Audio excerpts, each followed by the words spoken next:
एक ऐसा पहाड़ी गीत जिसे सुनकर बॉलीवुड की ड्रीम गर्ल हेमा मालिनी गुस्से से इतना तमतमा गई कि उन्होंने सीधे केस ठोक दिया। हेमा मालिनी जिनके गाने पर ये केस किया था वो थे उत्तराखंड के प्रतिष्ठित और महान लोक गायक गोपाल बाबू गोस्वामी।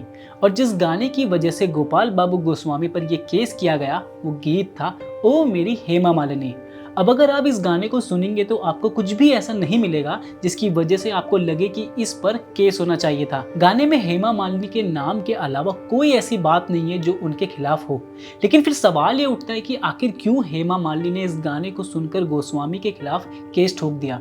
इस रिपोर्ट में हम आपको इस सवाल का जवाब तो देंगे ही, लेकिन जब बात गोपाल बाबू गोस्वामी की आती है तो उनके कई ऐसे गाने हैं जो आज भी सभी लोगों की जुबान पर चढ़े हुए हैं। गोपाल बाबू गोस्वामी को अपने गीतों के जरिए न सिर्फ पहाड़ के दर्द को उकेरने के लिए जाना जाता है बल्कि वह समाज में फैली कुरीतियों पर भी तंज कसते हैं। और इसी का एक उदाहरण था गीत छाना बिलोरी। यहाँ पर हम छाना बिलोरी जन दिया बौजू गीत की बात नहीं कर रहे बल्कि वो गीत जो गोपाल बाबू गोस्वामी ने इस गीत के जवाब में लिखा था।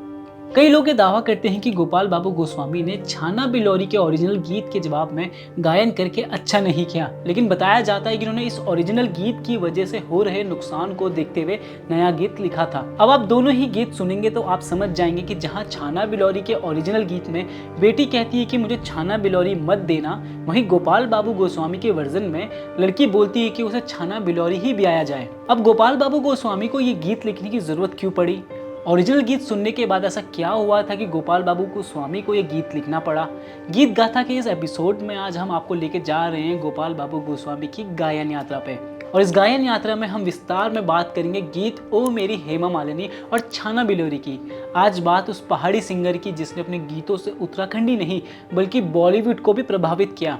बात घुघुती ना बासा, केले बजे मुरली जैसे कालजीय गीत देने वाले गोपाल बाबू गोस्वामी और उनके गीतों की।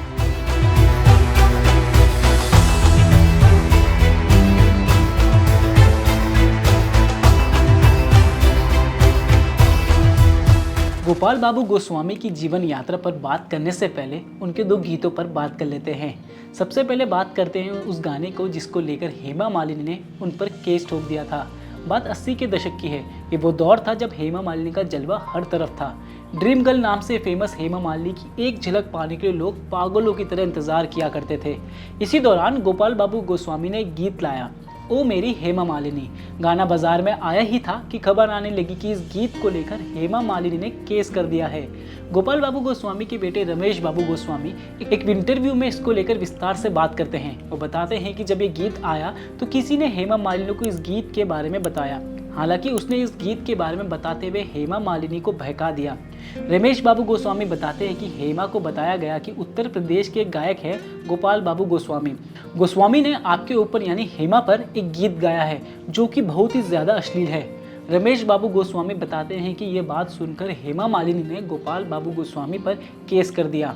इस केस के सिलसिले में जब गोपाल बाबू गोस्वामी का हेमा मालिनी से मिलना हुआ तो उन्होंने अपनी बात रखी। रमेश बाबू गोस्वामी बताते हैं कि जब गोपाल बाबू गोस्वामी ने इस गाने को लेकर अपनी बात रखी तो सबसे पहले उन्होंने तर्क दिया कि हेमा मालिनी किसी का भी नाम हो सकता है, जरूर नहीं है कि वो गीत अदाकार हेमा मालिनी पर ही लिखा गया हो। फिर उन्होंने हेमा मालिनी को इस गीत का मतलब भी समझाया। गोपाल बाबू गोस्वामी ने हेमा मालिनी को उन लाइनों का मतलब भी समझाया जिनको लेकर उन्हें बताया गया था कि ये अश्लील है। ये गाना आप आज भी सुन सकते हैं। ये गाना आपको गोपाल बाबू गोस्वामी के YouTube चैनल पर भी सुनने को मिल जाएगा। इस गाने की वो लाइनें जिनको लेकर आपत्ति थी वो थी छैला मेरी ओ छबीली ओ मेरी हेमा मालिनी, आंखें तेरी काय काय नशीली हाय हाय। रमेश बाबू गोस्वामी बताते हैं कि जब गोपाल बाबू गोस्वामी ने हेमा मालिनी को इन लाइनों का मतलब समझाया तो उनकी सारी आशंकाएं दूर हो गई। गोस्वामी बताते हैं कि गाने का मतलब समझ आने के बाद हेमा मालिनी ने माफ़ी भी मांगी और गोपाल बाबू गोस्वामी ये केस जीत गए। खैर ये तो बात हो गई हेमा मालिनी की, लेकिन एक और अहम गीत गोपाल बाबू गोस्वामी ने गाया था और वो गीत था छाना बिलोरी। और एक गीत ओरिजिनल छाना बिलोरी के जवाब में था। अब ये क्यों गाया गया वो भी जान लेते हैं। छाना बिलोरी जिसे नहीं पता उन्हें हम बता दें कि ये एक गांव है जो कुमाऊं मंडल के बागेश्वर में स्थित है। इसी गांव पे लिखा हुआ एक गीत काफ़ी फेमस है जिसे छाना बिलोरी नाम से बुलाया जाता है। इस गाने को आप आज भी ऑनलाइन सुन सकते हैं। ये उत्तराखंड के सबसे प्रसिद्ध गीतों में से एक है। इस गीत में एक बेटी अपने पिता से कहती है कि उसे छाना बिलोरी ना भेजा जाए क्योंकि वहाँ पर बहुत ही ज़्यादा गर्मी पड़ती है। इस गाने में लड़की कई ऐसी वजह गिनाती है जिनकी वजह से वो नहीं चाहती कि उसकी शादी छाना बिलोरी गांव में हो। अब इस गाने के जवाब में गोपाल बाबू गोस्वामी ने क्या लिखा और क्यों लिखा, उस पर बात करने से पहले इस गाने के लिखे जाने की वजह जान लेते हैं। इस गाने को लेकर अमर उजाला ने जनवरी 2015 में एक रिपोर्ट छापी है। इस रिपोर्ट में 83 बरस के हयात सिंह रौतेला और 81 बरस के रतन सिंह रौतेला के हवाले से बताया गया है कि तकरीबन 75 साल पहले कांडा के ठंडे इलाके से एक लड़की की शादी बिलौरी में हुई। कांडा से यहाँ का मौसम कुछ गर्म है। कहते हैं कि उस लड़की की उसकी सास से नहीं पटी। एक दिन तानातानी में गर्मी सर पर चढ़ गई, बहाना पक्का हो गया और लड़की मायके चली गई। मायके में उसने बताया कि छाना बिलौरी में बीमार करने वाली धूप पड़ती है तो वह अपने ससुराल नहीं जाएगी। इसके बाद वह कभी ससुराल नहीं आई। बुजुर्ग बताते हैं कि गांव के बाहर किसी व्यक्ति ने महिला के पलायन को गीत का रूप दे दिया और छाना बिलौरी गांव की पहचान घाम के साथ जुड़ गई। बाद में ये गीत लोकगीत बन गया। उत्तराखंड के लोक संगीत को समझने वाले कुछ लोग इस गीत में छाना बिलौरी को सिर्फ प्रतीकात्मक बताते हैं और कहते हैं कि ये गीत सिर्फ महिलाओं की पीड़ा दर्शाने के लिए था, ना कि छाना बिलौरी को बदनाम करने के लिए। तर्क जो भी हो, लेकिन इस गीत के काफ़ी फेमस होने की वजह से यहाँ के गांव वालों के लिए काफ़ी दिक्कतें पेश आई। रिपोर्ट्स के मुताबिक बांसुरी वादक प्रताप सिंह मोहन सिंह राठीगाड़ी के इस लोकगीत को गाने की वजह से काफ़ी फेमस हो गया। रेडियो पर पहली बार ये लोकगीत बीना तिवारी ने गाया था। बताया जाता है कि इस गीत की चर्चा हर जगह होने लगी। हाल ये हो गया कि लोग इस गांव में अपनी बेटियों को ब्याहने से हिचकिचाने लगे। यहाँ रिश्ता लगने से पहले यहाँ की घाम यानी धूप को लेकर सवाल जवाब पूछे जाते। हालांकि असल में ये गांव उतना गर्म भी नहीं था जितना गीत में बोला गया है। बाद में गोपाल बाबू गोस्वामी ने छाना बिलौरी गांव के इस छवि को बदलने के लिए एक गीत लिखा। छाना बिलौरी की भलो लागू, छाना बिलौरी का जवाना, ओ दिया बोझू छाना बिलौरी नी लगना हो घामा, झूठी केले बात कर दे छा, खाली कर दो बदनामा। कहा जाता है कि गीत ने छाना बिलौरी की छवि सुधारने में काफ़ी अहम भूमिका निभाई। गोपाल बाबू गोस्वामी की यही खासियत थी कि उन्होंने जो भी गीत गाया वो पहाड़ के मर्म और समाज को समझकर ही लिखा और गाया। गोपाल बाबू गोस्वामी का जन्म 2 फरवरी 1941 को हुआ। उनका जन्म अल्मोड़ा के चांदीखेत गांव में मोहनगिरी और चुनेली देवी के घर में हुआ। गोपाल बाबू गोस्वामी को लेकर कई रिपोर्ट्स मौजूद हैं, हालांकि उनमें अलग अलग दावे किए गए हैं। कुछ रिपोर्ट्स में कहा जाता है कि गोपाल बाबू ने ट्रक ड्राइवरी करी, तो कुछ में बताया जाता है कि वह मेले में जादू दिखाया करते थे। लेकिन गोपाल बाबू का परिवार इन बातों से ज़्यादा इत्तेफाक नहीं रखता। गोपाल बाबू गोस्वामी के बेटे रमेश बाबू गोस्वामी इन बातों को नकारते हुए उनके बारे में बताते हैं। गोपाल बाबू गोस्वामी का जन्म एक गरीब परिवार में हुआ था। बचपन से ही उन्हें गीत संगीत में काफ़ी दिलचस्पी थी, लेकिन हालात ऐसे नहीं थे कि वो संगीत को अपना करियर बनाने की सोच पाते। गोपाल बाबू गोस्वामी की एक बड़ी बहन भी थी, उनका नाम राधा देवी था। गोपाल बाबू उनसे 3 साल छोटे थे। गोपाल बाबू गोस्वामी की प्राथमिक शिक्षा चांदीखेत चौखुटिया से ही हुई। 8वीं पास करके गोपाल बाबू गोस्वामी फौज में भर्ती हो गए, लेकिन माता पिता इकलौते पुत्र से अलग नहीं रह पाए और माँ बाप ने बेटे को वापस गांव बुला लिया। अब गोपाल बाबू गोस्वामी ने गांव में ही खेती बाड़ी शुरू कर दी।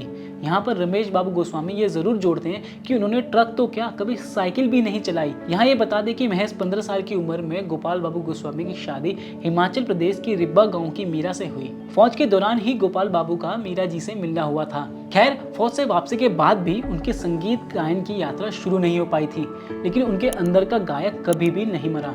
यही वजह थी कि वो खेती बाड़ी के दौरान जब भी मौका मिलता तो गाते रहते। गोपाल बाबू गोस्वामी के संगीत में आने की शुरुआत होती है 1970 से। साल 1970 में जब उत्तराखंड संयुक्त उत्तर प्रदेश का हिस्सा था, तब राज्य के गीत और नाट्य विभाग का एक दल कार्यक्रम के लिए अल्मोड़ा के चौखुटिया तहसील में आया था। यहाँ उनका परिचय गोपाल बाबू से हुआ। उस दल के एक व्यक्ति ने गोपाल बाबू को गीत संगीत नाट्य के प्रभाग में शामिल होने का निमंत्रण दिया और यहीं से गोपाल बाबू और संगीत की यात्रा साथ साथ शुरू हुई। रमेश बाबू गोस्वामी के इंटरव्यू में बताते हैं कि सॉन्ग और ड्रामा डिवीजन वाले चौखुटिया के प्राइमरी स्कूल में आए थे। उस समय यहाँ कुमाऊं के कोई कमिश्नर आए हुए थे जो यहाँ डाक बंगले में रुके थे। जब डिवीजन वाले स्कूल में आए तो गोपाल बाबू गोस्वामी हल लगा रहे थे। किसी ने उनसे कहा कि तुम अच्छा गाते हो, वहाँ डिवीजन वाले आए हैं, तुम इतना अच्छा गाते हो तो एक दो गाने उन्हें सुना दो। वहाँ जब कमिश्नर और डिवीजन के लोगों ने गोपाल बाबू गोस्वामी की आवाज़ सुनी तो वो मंत्रमुग्ध हो गए और उन्होंने उनसे पूछा कि अगर हम तुम्हें इस लाइन में जॉब देंगे तो तुम करोगे।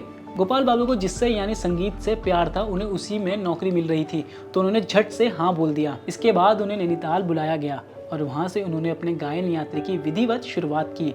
नौकरी के बाद उन्होंने आकाशवाणी लखनऊ में स्वर परीक्षा भी पास की और इसी तरह वह अब आकाशवाणी के लिए भी गाना गाने लगे। बाद में गोपाल बाबू गोस्वामी ने अपने गीतों के कई कैसेट्स भी निकाले। उनके मुख्य कुमाऊनी गीतों की कैसेटों में हिमालय को ऊंचो डाना प्यारो मेरो गाँव, छोड़ दे मेरो हाथ में ब्रह्मचारी छो, बुरु बुरु उजया हैगो समेत कई अन्य गीत शामिल थे। उनके गाए अधिकांश कुमाऊनी गाने स्वरचित थे।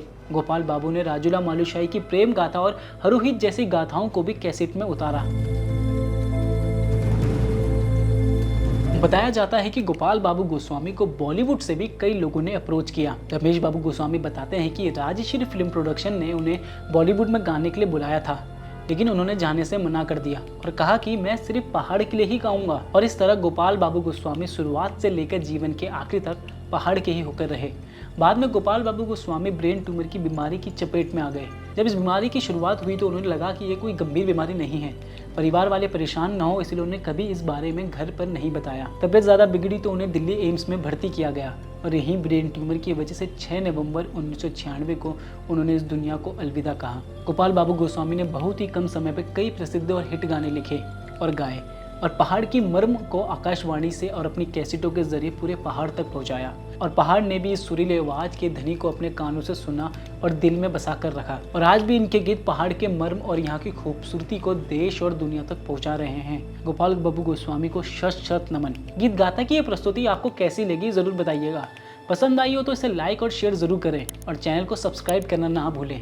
इसके साथ ही कोई ऐसा गीत हो जिसके पीछे की कहानी आप जानना चाहते हो तो कमेंट बॉक्स में ज़रूर बताएं। अपने सुझाव भी हमें ज़रूर दें, हम उन पर भी ज़रूर कुछ ना कुछ पेश करने की कोशिश करेंगे। धन्यवाद।